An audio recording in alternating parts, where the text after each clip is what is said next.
Continuando, ainda sem entrar em grande detalhe, e agora eu vou tentar fazer uma passagem muito rápida aqui com vocês. Eu vou falar aqui, eu vou arrastar aqui para a tela, tá, gente? Mas sem grande conexão com a lógica de negócio, só mesmo para a gente passar bem por alto aqui pelos componentes, né, que a gente vai usar aí no dia a dia na plataforma, tá? Então, não vou entrar aqui na parte de processo, entrando na parte de interface.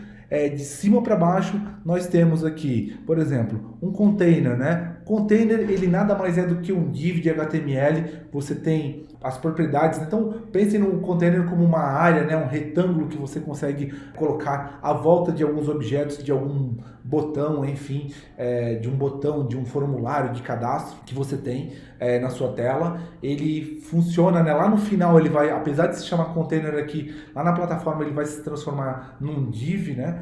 Do HTML, para quem conhece HTML. Então, tem as propriedades dele, eu consigo alterar a cor, consigo fazer uma série de coisas, mas é só mesmo um overview para vocês conhecerem.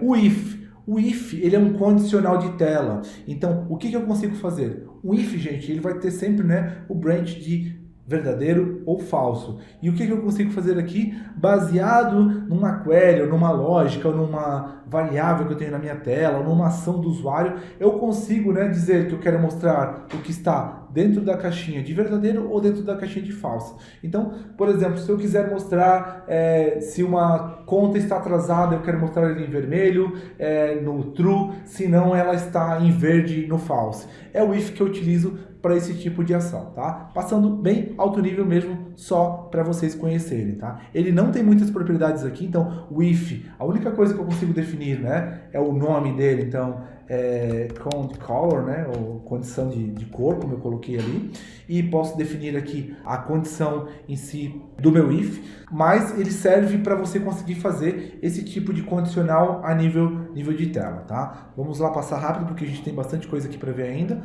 O texto, né? O texto nada mais é do que um texto escrito, né? Algum texto que eu vou ter na minha aplicação, alguma instrução que eu vou ter por usuário, enfim. Então, consigo aqui, arrastei o texto, digitei o texto. Eu não preciso arrastar ele, tá, gente? Basta eu clicar aqui em qualquer lugar e eu consigo, né, ir digitando esse texto sem problema algum. Ele vai criar esse texto lá para você, tá? A expression, qual que é a diferença do texto para expression, Rafael? O texto você digitou ele na mão, então você não consegue tornar ele dinâmico, né? Até consegue de forma por JavaScript, enfim, mas não é a ideia dele. A ideia dele é que você tenha alguma coisa estática.